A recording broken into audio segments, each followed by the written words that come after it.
Buongiorno, bentrovati ad una nuova puntata di Ore 13 Salute. La gravidanza è per eccellenza il periodo dell'attesa più lieto, però è anche il momento un po' delle domande, della preoccupazione sulla salute del bambino. Ed ecco dunque che entra in gioco, per così dire, la diagnostica prenatale.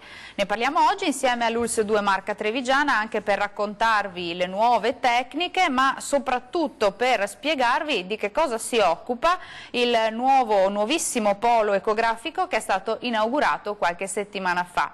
Lo faremo in compagnia del mio ospite, che vi presento subito. Ho il piacere di avere in studio il dottor Alberto Rossi, direttore dell'unità operativa semplice di diagnostica prenatale all'ospedale di Conegliano. Ben trovato. Grazie, buongiorno a tutti. Allora, ricordo ai nostri telespettatori che siamo rigorosamente in diretta, 0422 16 26 798, per intervenire e fare una domanda, insomma, al nostro dottor Rossi.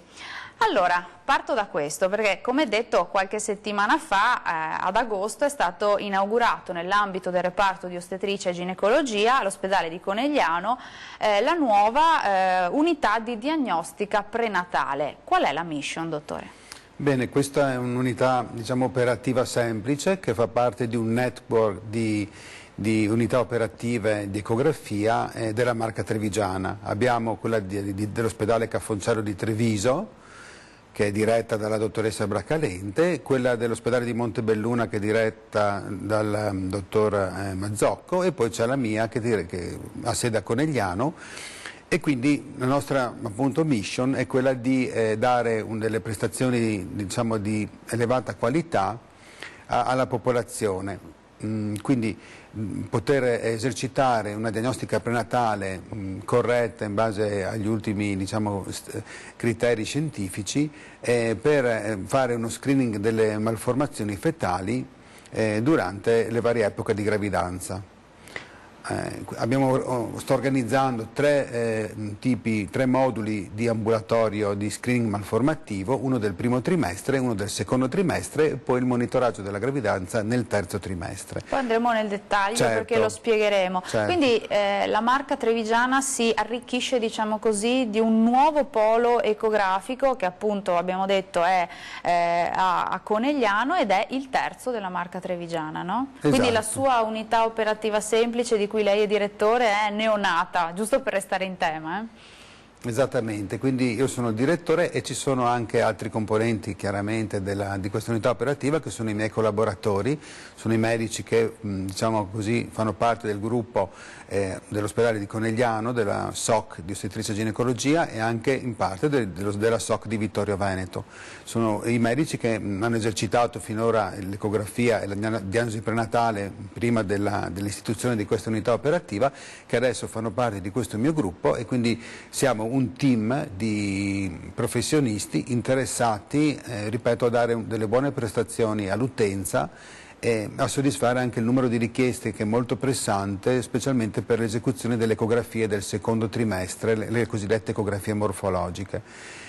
Abbiamo molte richieste e in questo periodo stiamo studiando assieme anche al CUP manager dell'ospedale di Conegliano un'offerta di orari e di ambulatori che possa, diciamo, andare incontro a quelle che sono le esigenze della popolazione e dell'utenza. Quindi stiamo revisionando un po' gli orari, ripeto, e i servizi da offrire nella piastra ambulatoriale a Conegliano.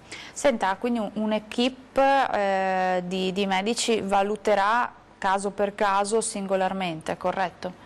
Diciamo che faremo un lavoro di screening e poi per i casi, diciamo così, che riusciamo a identificare come quasi sindromici oppure patologie malformative, valuteremo assieme l'entità e la gravità di queste malformazioni e ci potremo anche avvalere della collaborazione sicuramente del genetista e poi anche dei colleghi chirurghi pediatri dell'ospedale Ca' Fonsaro di Treviso, con cui siamo sempre in collegamento.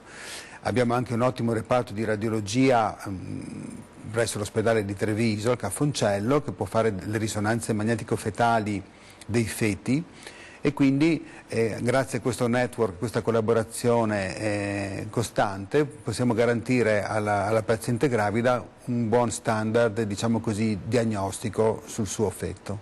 Tutto questo con una dotazione di macchine ecografiche di ultima generazione, appunto a disposizione di voi specialisti. Sì, da gennaio proprio la marca trevigiana ci ha fornito di un'ottima macchina ecografica veramente all'avanguardia, tridimensionale, quadridimensionale, che ci permette di fare studi anche di flussi ematici sul feto e anche da una buona detection, cioè ci fa scoprire le varie strutture anatomico-fetali in maniera veramente puntuale e precisa, permettendoci di poter anche identificare delle malformazioni maggiori, perché tutto non si può vedere, però del feto, con veramente una buona resa. Quindi sono molto soddisfatto di avere questo mezzo sofisticato in casa. Certo.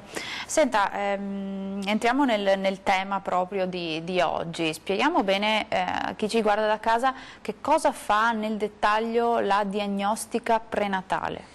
Beh, diciamo la diagnostica prenatale è quella parte della medicina che vuole identificare prima della nascita del prodotto del concepimento del feto l'eventuale presenza di malformazioni. Queste possono essere malformazioni maggiori, quindi gravi, e minori, quindi più compatibili con la vita, diciamo. La diagnostica prenatale dovrebbe identificare anche le patologie cromosomiche, le patologie genetiche, oltre che le sindromi malformative, e quindi è un discorso sicuramente delicato, perché in questi ultimi anni sappiamo che l'età della donna che ha un figlio è oltre i 35 anni nella maggior parte dei casi, e quindi anche il fatto di trovare più patologie malformative può essere dovuto al fatto proprio che la donna concepisce e ha delle gravidanze in età più avanzata rispetto a 20 anni fa. Quindi si fanno figli più tardi? Si fanno figli più tardi perché c'è stata un'evoluzione della società tale, certo, per cui le donne adesso giustamente anche si realizzano, studiano, sono delle mamme lavoratrici la maggior parte, e quindi vuoi per l'università e per il lavoro si sposta chiaramente l'età del concepimento. Una volta una donna a 30 anni aveva già finito di concepire, adesso invece forse inizia, quindi veramente abbiamo avuto un cambiamento sociale importante. Questo ha spostato anche appunto l'età del concepimento e quindi anche il rischio di patologia malformativa. Ma quindi una donna che ha figli più tardi, chiaramente dai 33 anni in su, 32 anni in su, può avere una gravidanza più a rischio rispetto di una donna che concepisce più giovane? Diciamo oltre i 35-37 anni il rischio di patologia cromosomica si incrementa in maniera esponenziale anno per anno, quindi sicuramente la diagnostica prenatale acquisisce più importanza, perché dobbiamo cercare di informare la coppia delle possibili implicanze di patologia che può avere un feto prima che esso nasca. Questa, certo, è la nostra mission. Dopo la coppia deciderà, una volta che avrà tutti gli elementi informativi corretti, se proseguire la gravidanza in base alla patologia fetale che eventualmente si prospetta. Chiaramente non entriamo nel merito della scelta, certo, di ogni singola coppia, certo, però abbiamo insomma la necessità di dire che con le strumentazioni evolute nel corso del tempo oggi è possibile sapere prima lo stato di salute del futuro nascituro, no? Sicuramente abbiamo questo privilegio di poter dire appunto alla coppia, anticipare eventuali problemi alla nascita. Direi che anche generalmente parlando con le macchine che abbiamo, gli ecografi veramente moderni, di cui ormai tutte le strutture sono per la verità dotate in gran parte, è difficile che nasca un feto e che si abbia una sorpresa di malformazione grave in sala parto, sinceramente. Riusciamo a capire in tempo tante cose. Anche perché giocare d'anticipo permette poi di dare le giuste cure, no? Al momento della nascita, sì, al bimbo. Sicuramente. Io per esempio ho in mente alcune patologie cardiache che abbiamo identificato in questi mesi, patologie gravi che quindi abbiamo indirizzato presso come nascita all'ospedale di Padova, perché lì sono attrezzati con un cardiochirurgo che può eventualmente intervenire subito appena il bambino nasce e quindi è veramente importante in questo caso poter dirigere per le patologie gravi la paziente verso un centro, un punto di nascita di terzo livello che sia adeguatamente organizzato e attrezzato per assistere subito al neonato al momento della nascita. Senta, nella popolazione generale, insomma, quante diagnosi di malformazione, quindi o sospetto insomma, di malformazione, di qualche anomalia nel feto vengono fatte? Diciamo che possiamo pensare che su 1000 nati abbiamo circa 4-5 patologie cardiache maggiori. In effetti da quando sono qui in Marca Trevigiana, che è dal 7 gennaio, ne abbiamo identificate 3, sono quasi 10 mesi circa, quindi i conti tornano. E poi abbiamo delle patologie diciamo così, del sistema gastrointestinale, tipo l'onfalocele oppure l'atresia duodenale, e ce ne sono diverse. Qui in Marca ne abbiamo almeno 10-15 casi all'anno sull'atresia duodenale e sulla patologia onfalocele, che è una specie di patologia di malformazione della parete addominale. Senta, ma rispetto al passato queste diagnosi di malformazioni nei feti sono aumentate oppure statisticamente, insomma, rispetto al passato proprio in funzione di quello che dicevamo poco fa, cioè che l'età in cui si fa figli si è alzata? Beh, insomma, rispetto a 20-30 anni fa io penso anche abbiamo un numero maggiore forse come incidenza di malformazioni maggiori, anche perché abbiamo la procreazione medicalmente assistita che appunto è un elemento in più rispetto a 20 anni fa e alle volte quest'ultima può essere responsabile anche di patologie della placenta, per esempio, e quindi di feti che crescono un po' di meno in utero, oppure anche di anomalie della posizione della placenta, come le placente previe, che innescono una sorta di patologia ostetrica di gravidanza e rischio che va seguita con molta attenzione. Certo. Allora noi ci fermiamo per una prima breve pausa di pubblicità, torniamo tra pochissimo sempre per parlare di diagnostica prenatale, tra poco.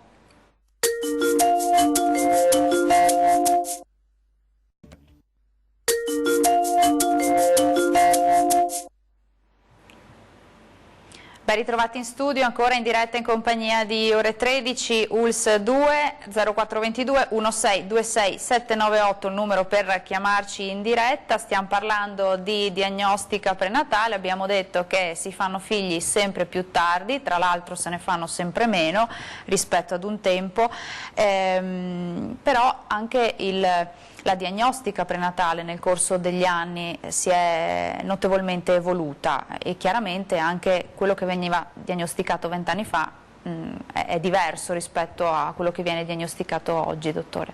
Certo, abbiamo per esempio l'ambulatorio del primo trimestre, che è un ambulatorio ecografico appunto, che valuta questi feti all'inizio di gravidanza. Questo è molto importante perché questo ambulatorio consente di calcolare in base alle misure che rileviamo con l'ecografo del nostro fettino la datazione della gravidanza. Questo è molto importante perché ci dà un'idea di quando la donna partorirà e ci dà anche uno sviluppo temporale poi che noi dobbiamo controllare della crescita attraverso delle curve di crescita.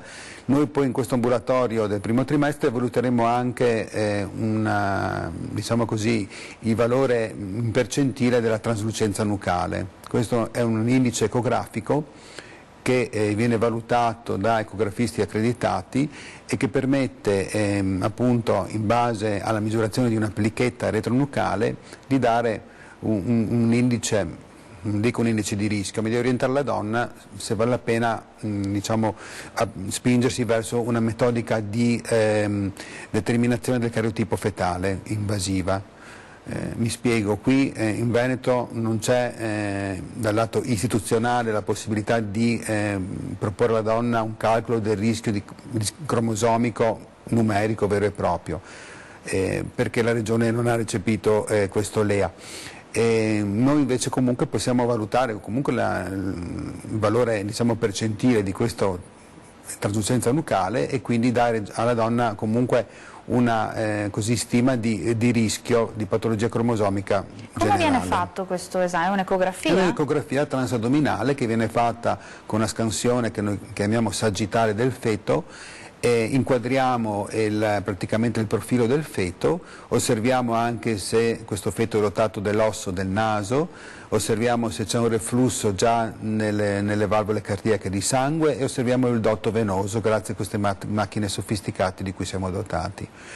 Oltretutto da novembre partirà per le donne a rischio di preeclampsia, che è una malattia tipica della gravidanza che può essere anche molto grave, uno screening, cioè faremo un dosaggio di alcuni ormoni placentari questi ormoni come un livello plasmatico verranno calcolati dal nostro laboratorio, verranno posti in un algoritmo assieme ad alcuni dati ecografici e verrà quindi dato alla donna un rischio di sviluppo di preeclampsia. La preeclampsia è una malattia tipica della gravidanza, può insorgere prima delle 25 settimane oppure dopo. Quelle che insorgono prima sono anche molto violente come patologia, come sviluppo, e in questo tipo di patologia la donna può rischiare anche l'ictus emorragico perché presenta ipertensione arteriosa e il feto può rischiare anche una morte in utero, quindi perché? Perché non cresce, perché la placenta ha dei problemi per torniamo, insomma, perché quindi voglio dire è una patologia non grave, piuttosto grave, certo, e quindi avere una detection, uno screening su questa patologia secondo me già dal primo trimestre ci dà un'arma in più. Ecco, su questo poi ci torniamo perché andiamo un po' ad approfondire. Abbiamo una prima telefonata in studio. Pronto? Buongiorno, chi c'è in linea? Sì, buongiorno, mi chiamo Francesca della provincia di Treviso. Buongiorno. E niente, io volevo solo portare una mia testimonianza per quanto riguarda le ecografie, perché ho avuto 2 gravidanze, entrambe le gravidanze con placenta previa, e quindi sì, necessitavo ovviamente del cesareo, la seconda un po' più grave perché era previa ed a Creta, quindi se non c'era questo tipo di diagnosi io non ce l'avrei fatta, e nemmeno una bambina, diciamo. E niente, volevo appunto portare questa testimonianza di queste cose che sono importanti, di queste diagnosi che fate, insomma, perché veramente salvano la vita. Certo. I medici hanno detto se fosse successo 40 anni fa un caso come il mio, sicuramente sarei morta. Grazie Francesca, grazie per la sua testimonianza. Okay. Grazie. Questo è un tipico esempio proprio di come l'ecografia può salvare una vita, perché veramente la placenta creta è una placenta che in maniera patologica si approfonda nel miometrio, cioè nel tessuto dell'utero, può anche infiltrare la vescica, quindi diventa all'atto del cesareo un tipo di caso particolarmente difficile che può, se non conosciuto, avere dei risvolti drammatici. Ma ad esempio questa problematica a che momento della gravidanza si può presentare? Diciamo che per esempio tutte le donne che hanno un pregresso cesareo e hanno una placenta che diciamo è ancorata nella faccia anteriore dell'utero verso il basso, hanno rischio di questo tipo di accretismo, si chiama, e queste vanno studiate in maniera diciamo, puntuale dall'inizio della gravidanza. Dopo la 28ª-30ª settimana si potrebbe già sospettare un accretismo placentare e nel momento in cui lo si sospetta viene predisposto, diciamo così, un cesareo, insomma, in condizioni di sicurezza con equipe esperta in ambito ospedaliero attrezzato chiaramente. E con l'ecografia si riesce dunque a diciamo, l'ecografia ormai ha un'ottima diciamo, detection, cioè ci fa capire, ci dà molti elementi di sospetto. La risonanza magnetica può confermare anche questo aspetto di accretismo placentare, però direi che già l'ecografia se la cava parecchio bene come prestazione diagnostica sicuramente. Come metodo di indagine, certo. Sì. Torniamo al tema di prima, ambulatorio ecografico del primo trimestre. Da novembre verrà aperto, insomma istituito l'ospedale di Conegliano perché appunto si andrà ad indagare, come dicevamo, su quell'anomalia, quella patologia che è l'eclampsia. Che cosa capita alla futura mamma? No? Durante questa patologia a un certo punto la mamma presenta la pressione alta, si gonfia, la diuresi, diciamo così, può essere più stentata e troviamo delle proteine nelle urine. Questi sono le prime avvisaglie, i primi segni. Specialmente le donne con gravidanza gemellare oppure donne diabetiche sono più a rischio anche di questa patologia preeclamptica, come viene detta, e richiedono un trattamento farmacologico con farmaci e anche una stretta sorveglianza con gli esami di laboratorio, perché da questa preeclampsia si può scadere in sindromi sempre più gravi. Una si chiama HELP syndrome, ne abbiamo anche avute, in cui la donna è veramente a rischio di vita, per ictus emorragici, per magari anche insufficienze renali che poi possono essere danni permanenti per la donna, quindi ci sono delle implicazioni pesanti per la donna, ma anche per il feto, perché in questo tipo di patologia il feto cresce di meno, può avere un apporto di ossigeno, diciamo, inferiore, e quindi può anche avere dei periodi di sofferenza fetale che poi possono lasciare dei reliquati. Si possono avere distacchi di placenta, morti fetali, e quindi è una patologia che non possiamo assolutamente, diciamo così, ignorare. Io sono molto contento di questo screening del primo trimestre che sono riuscito ad avviare da novembre presso un nostro centro, perché ci permetterà di identificare queste pazienti che seguiremo in maniera puntuale. Esiste anche uno screening che noi possiamo fare al secondo trimestre, che già facciamo presso il nostro centro. Durante l'ecografia morfologica valutiamo anche la resistenza delle arterie uterine, cioè la resistenza al flusso di sangue nelle arterie uterine, e questo con certi valori di cut-off ci permette di identificare le persone a rischio di preeclampsia. E questa è l'ecografia di secondo livello? Questa è un'ecografia, diciamo così, di secondo livello. Da quando sono a Conegliano questa indagine sulle arterie uterine l'ho portata anche al primo livello, perché ritengo che ne valga la pena, visto che per noi si tratta di un attimo come esecuzione, e per la paziente è un valore aggiunto. Certo. Io voglio elevare lo standard dell'ecografia. Questa Certo. è una delle cose che voglio fare. Allora, noi ci fermiamo per un'altra breve pausa di pubblicità, torniamo tra pochissimo.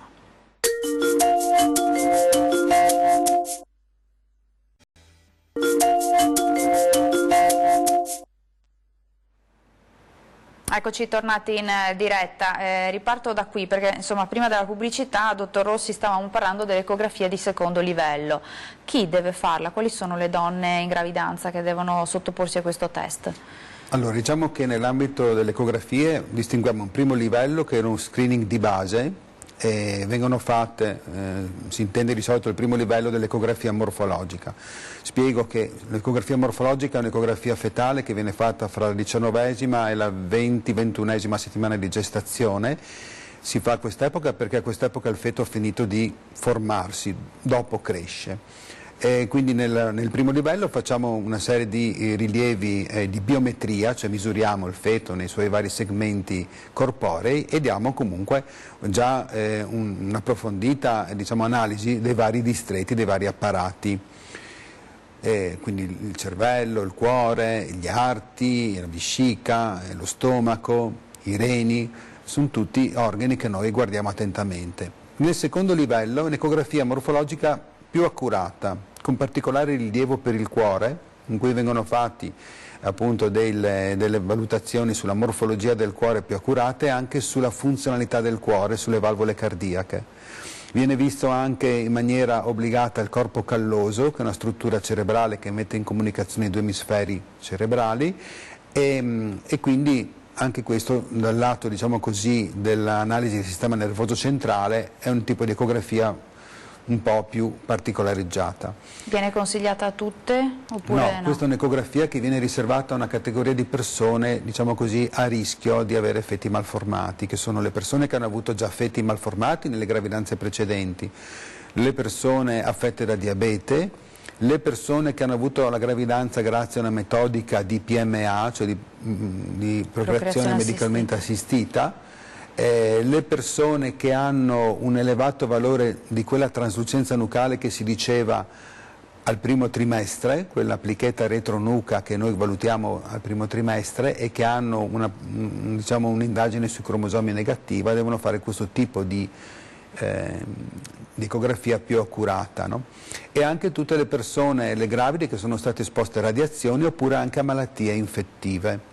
Quindi la donna che ha avuto la toxoplasmosi, la donna che ha avuto il citomegalovirus fa questo tipo di ecografia di secondo livello.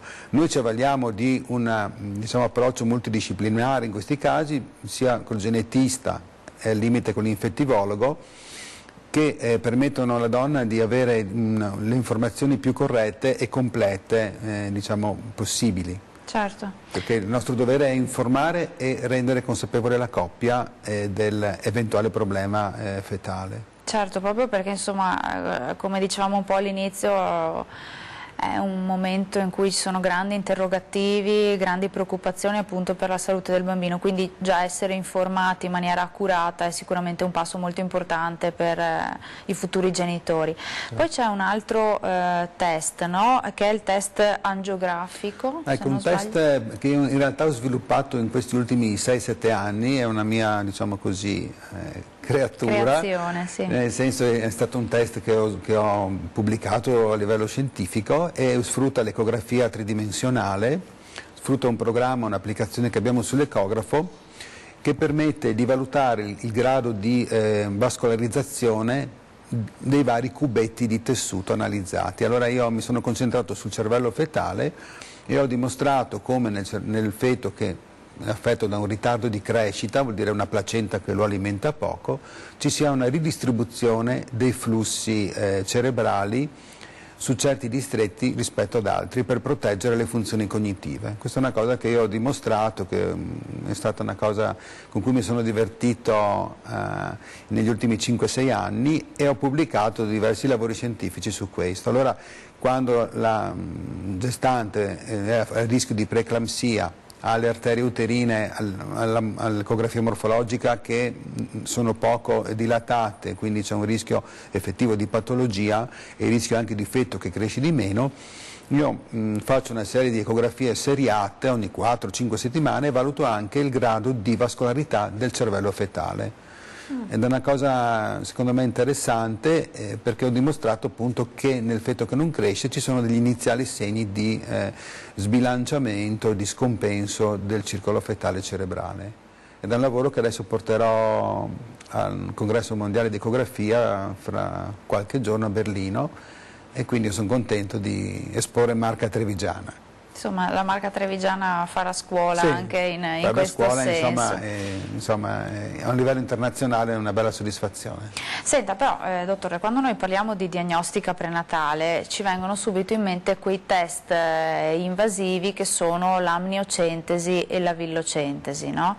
Sì. Sono test che vengono comunque fatti tuttora. Che rischio effettivo c'è per il feto? Villocentesi è un'indagine in cui si fa una biopsia della placenta. Quindi sostanzialmente cosa viene fatto? Sotto guida ecografica, con un ago si entra nel tessuto placentare e si aspira un po' di materiale placentare. Non è doloroso di per sé, però una volta su 200 si rischia che la gravidanza si interrompa.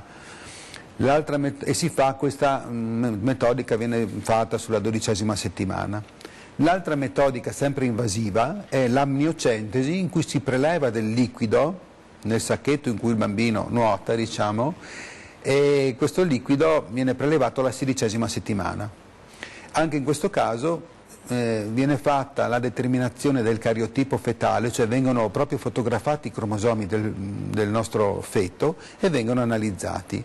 Entrambe sono metodiche invasive perché comunque si entra in quella scrigno magico che è l'utero e che contiene la gravidanza con un ago e proprio per questo una volta su 200 la gravidanza si può interrompere. Abbiamo però il vantaggio di avere proprio con sicurezza determinato il cariotipo fetale e possiamo analizzare il numero e la forma dei cromosomi. Adesso c'è anche un secondo tipo di analisi che si fa su questi cromosomi, un'analisi molecolare si chiama, che viene riservata ai casi più gravi, in cui già a livello ecografico ho dei segni di malformazione, viene fatta come una sorta di analisi del cariotipo più evoluta, con una lente di ingrandimento mi consenta, più potente, che permette ai genetisti di esprimere dei giudizi ancora più precisi su questo assetto cromosomico fetale. Quindi con l'amniocentesi e la vilocentesi sostanzialmente si va a indagare se il feto ha anomalie dal punto di vista cromosomico, quindi esatto, genetico. Si valuta il patrimonio cromosomico del nostro feto. Esistono indagini invece non invasive che però non ci danno la sicurezza come questi due test. Esatto, non ci danno il rischio di interruzione della gravidanza e servono ad orientare eventualmente la coppia a decidere per un'indagine invasiva. Queste due metodiche sono la traslucenza nucale, che nella sua forma più completa di prestazione ci dà un indice di rischio per la trisomia 21, 18 e 13, che sono il 70% delle patologie cromosomiche fetali, e poi esiste un altro esame di recente introduzione che è l'identificazione e lo studio del DNA fetale nel sangue materno, con un semplice prelievo di sangue della mamma. Si può conoscere l'indice di rischio di patologia cromosomica. Per la trisomia 21 la sensibilità, cioè l'efficienza di questo test, è particolarmente elevata, per la verità. È un test che viene fatto in un laboratorio privato e al momento anche discretamente costoso, però in certi casi alcune coppie, piuttosto di fare un'indagine invasiva che è rischiosa, per una situazione magari di ansia materna importante, magari si preferiscono avvalersi di queste metodiche non invasive e fare una scommessa con rischi ragionati su questo feto. Senta, tutte le future mamme sono invitate a sottoporsi a amniocentesi e vilocentesi, oppure sono evidenziati dei fattori di rischio e quindi per quelle future mamme è più importante rispetto ad altre fare questi test? Una volta sopra i 35 anni c'era l'idea, noi medici, di proporre queste indagini invasive a tutte le gestanti. Adesso è cambiato in realtà, perché dobbiamo assolutamente, secondo me, proporre l'indagine invasiva a chi veramente lo merita, nel senso che con le indagini del primo trimestre non invasive, vuoi la traslucenza o vuoi il test del DNA fetale sul sangue materno, possiamo renderci conto del rischio per quel feto di patologia cromosomica. Se questo è elevato possiamo spingere la coppia a scegliere per la vilocentesi oppure per l'amniocentesi.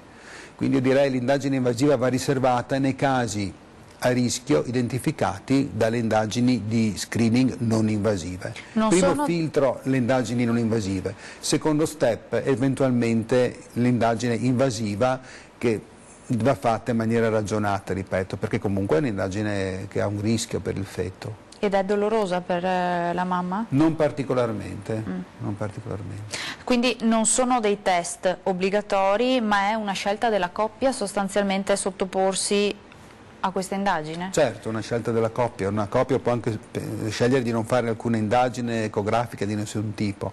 Non c'è nulla di obbligato.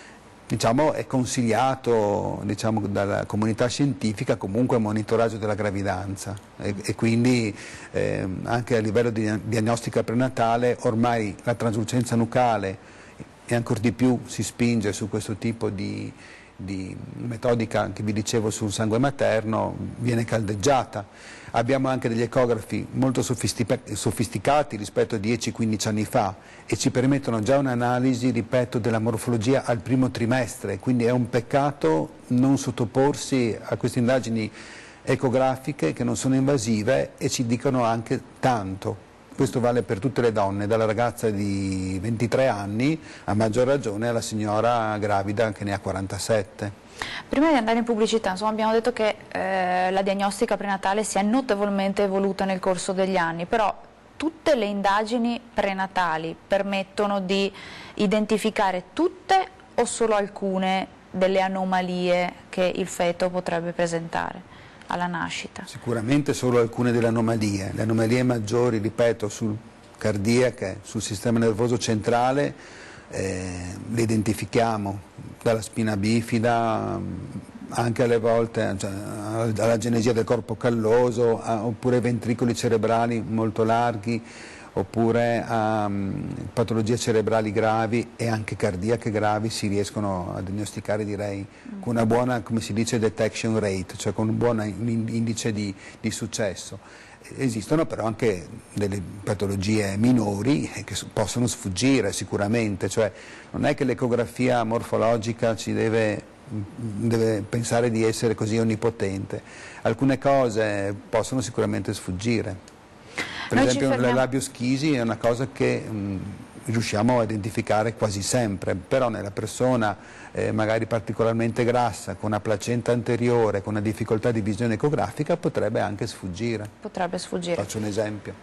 Allora, noi ci fermiamo per l'ultima breve pausa di pubblicità, torniamo tra pochissimo.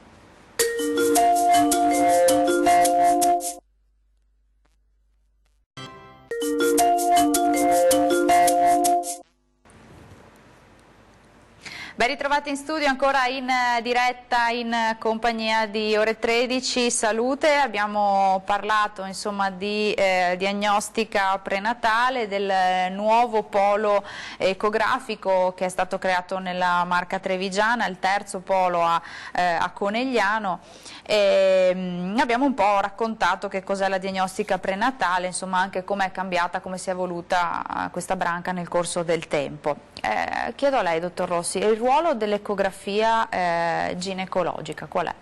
Allora, in questo polo ecografico l'attività principale è certamente quella indirizzata alla diagnostica prenatale, quindi alla gravidanza, però abbiamo attivato anche un servizio di ecografia ginecologica, di cui sono comunque un sostenitore, nel senso che anche l'ecografia ginecologica per lo studio, parliamo anche in gravidanza, delle masse nessuali, è importante perché abbiamo la patologia endometriosica in gravidanza o anche la patologia malformativa come l'uterosetto in gravidanza, che con l'ecografia tridimensionale possiamo veramente studiare in maniera puntuale e precisa.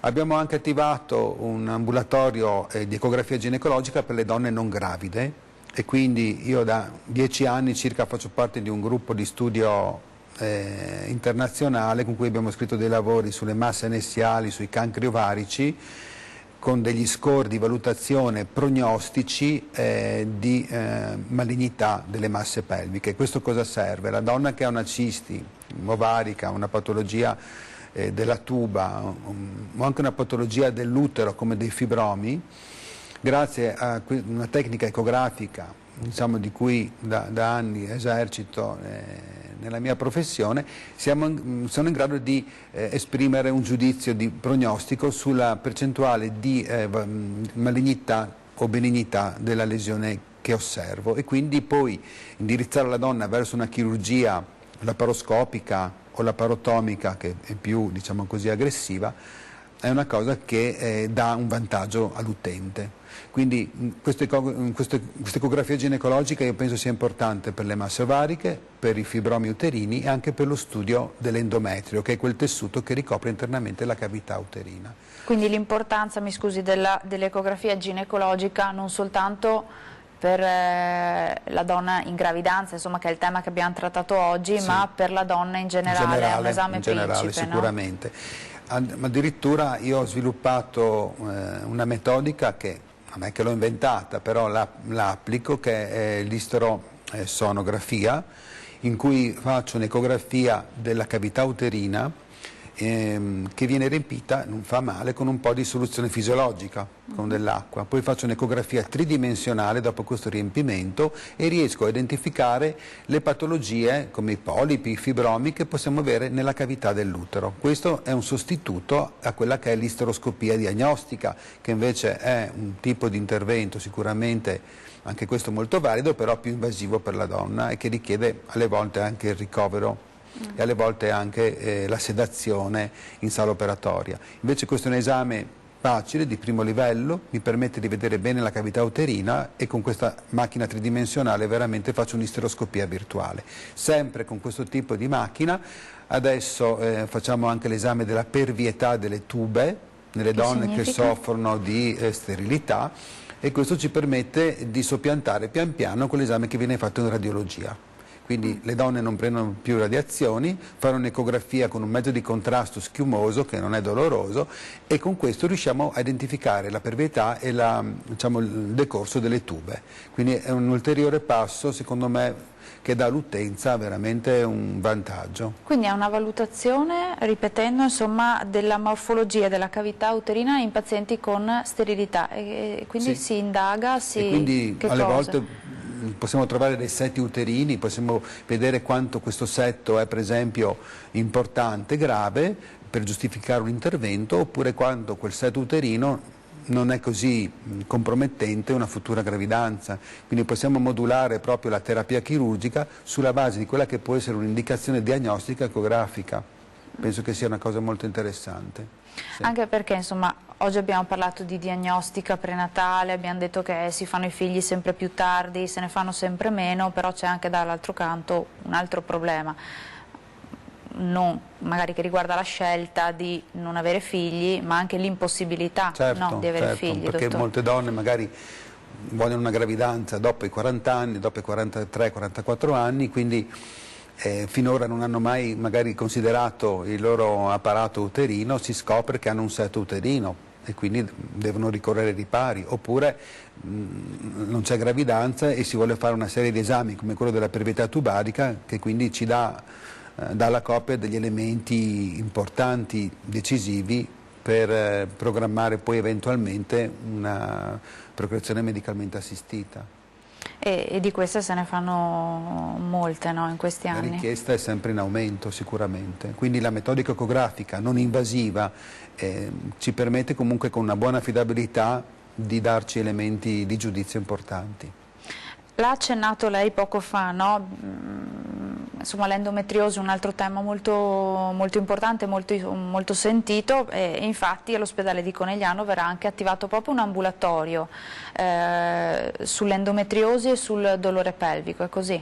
Da fine novembre partirà anche questo servizio che si occuperà di fare un'ecografia di secondo livello per quanto riguarda il mapping, cioè la localizzazione di questa malattia che è benigna ma che è nelle giovani piuttosto anche diffusa. La ricordiamo, spieghiamo un po'. Allora, l'endometriosi è una malattia appunto benigna che troviamo nella ragazza fertile, quindi nella ragazza giovane, in cui si ha un'anomala, diciamo, localizzazione del tessuto endometriale, che è quello che ricopre l'utero internamente, in sedi quali le ovaie, i legamenti dell'utero, le facce dell'intestino, alle volte anche la vescica, le pleure, e ad ogni ciclo mestruale con lo stimolo ormonale appunto che viene ciclicamente nella donna, si hanno dei mini sanguinamenti endoaddominali che causano aderenze e dolori molto forti. A questo proposito voglio anche dire che il mio reparto organizzerà a Padova per la fine di gennaio una giornata sull'endometriosi, di cui anch'io sarò relatore per un argomento particolare e quindi l'interesse del nostro reparto per l'endometriosi sta così prendendo sempre più piede. Con l'ecografia possiamo fare una diagnosi molto accurata dell'endometriosi anche a livello del setto retto-vaginale, che è una porzione particolare dell'apparato genitale femminile e che è responsabile, se c'è endometriosi, anche di dolori durante i rapporti sessuali. Quindi anche nella qualità di vita di una paziente queste indagini non sono da poco. Oltretutto ho già applicato una metodica che si chiama Fusion, sempre ecografica, che fonde l'immagine della risonanza con quella dell'ecografia per lo studio dell'endometriosi. Abbiamo una macchina in realtà in radiologia di cui possiamo avere usufrutto e anche collaborazione con i radiologi del nostro nosocomio, che ci permette di fare un'analisi ecografica di una paziente che ha fatto già una risonanza magnetica e si fondono le due tecniche, ciò che non vede una vede l'altra.